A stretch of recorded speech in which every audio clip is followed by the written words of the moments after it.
जानते हैं कि जो जल जीवन मिशन है, जिसका मकसद है हर घर नल से जल, तो उसमें जो मुबैना तौर पर बेज़ाब्तियाँ हुई है मुबैना तौर पर, तो उसका एक पहले एक हमारी मीटिंग होती है जहाँ पर तहकीकात उसकी होती है, उसके बारे में हम जो भी इनपुट्स होते हैं, जो भी ब्रीफिंग होती है, उसके अलावा स्पॉट विज़िट की बात है।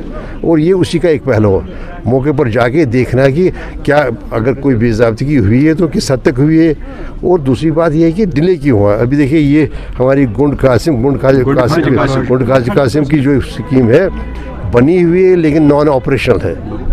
अभी कहा जा रहा है कि इसमें 85 लाख रुपए के फंड्स की ज़रूरत है और ये ऑपरेशन हो जाएगी और मुस्तफ़ीद हो जाएगी सारी आबादी, लेकिन किसी वजह से ये डिले हुई है और ये डिले होनी नहीं चाहिए थी। और ये कोई बहुत ज़्यादा फंड जहाँ पर फंड्स की ज़रूरत है वो बहुत ज़्यादा फंड्स नहीं है, सिर्फ 85 लाख रुपए की फंड्स है, जिससे ये ऑपरेशन हो सकती है और सारी आबादी को यहाँ फ़ायदा मिल सकता है। तो यहाँ पर हमने देख लिया, इंजीनियर साहिबान से बात की और यहाँ के लोकल हमारे जो MLA साहब हैं और कमेटी के मेंबर भी हैं बेदार साहब, उनसे बात हुई, तो यहाँ पर आवाम से भी बात हुई। तो यहाँ पर हमने अखज़ किया क्या नताइज होंगे और जब हमारी रिपोर्ट होगी तो हम रिपोर्ट अपनी पेश करेंगे इसके बारे में। ज़मीनी सूरत हाल जब आपने देखा तो क्या पाया है वाकई कुछ?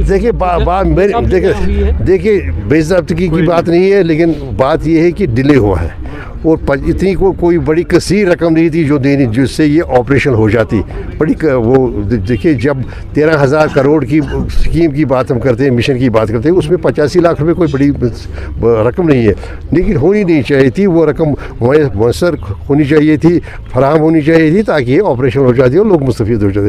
एक डिले का पहलू इसमें है। और मेरे अपने जो ज़ाती मेरी राय है कि डिले भी खुद में भी एक बेज़ाब्तगी है। डिले अननेसेसरली अनजस्टिफाइड डिले होना भी उसमें भी कहीं ना कहीं जो डिसीजन मेकिंग की है वो डिसीजन मेकिंग गलत है। कुछ ऐसे इलाके भी हैं जहाँ अभी भी पानी नहीं जी हाँ। तो उस हवाले से क्या कुछ इक़दाम उठाए जाएंगे? देखिए पहली बात ये है कि जो फंड्स की जो फराहमी होगी वो फंड्स की रुक गई है। 7,000 करोड़ के करीब यहाँ आए हैं, 6,000 करोड़ का हमें इंतज़ार है पाइपलाइन में। दूसरी बात है अब यहाँ के जो हमारे वज़ीर राज साहब हैं उनकी ये कोशिश है कि यहाँ के वसाइल से यूटी वसाइल से हम ये छोटी छोटी जो रुकूमात है ये मुयसर करें ताकि लोग मुस्तफ़ीद हो जाएँ और ये जो पीने का पानी है सेफ़ और एडिकेट ड्रिंकिंग वाटर जो कि लक्ष्य है इसका, जो हदफ है इसका, तो वो हो जाए और आ जाए। अब हम अपने रिसोर्स हमारी दायरे में जो स्टेट गवर्नमेंट है वो अपने रिसोर्स सब करती है, मोबिलाइज करने जा रही है। और तब तक हमें ये उम्मीद है कि बाहर भी जो आने हैं फंड्स, देखिए 90-10 जो इसकी ये मिशन जो है 90% यहाँ मर्कज़ी सरकार देती है और 10% यहाँ अपने वसाइल से CUT सरकार देती है। तो उसके बारे में मुझे उम्मीद है, हमें सबको कमेटी को उम्मीद है कि जल्दी ये वसाइल जो है वो एक इलाका है मलबुछन और नूरीपुरा।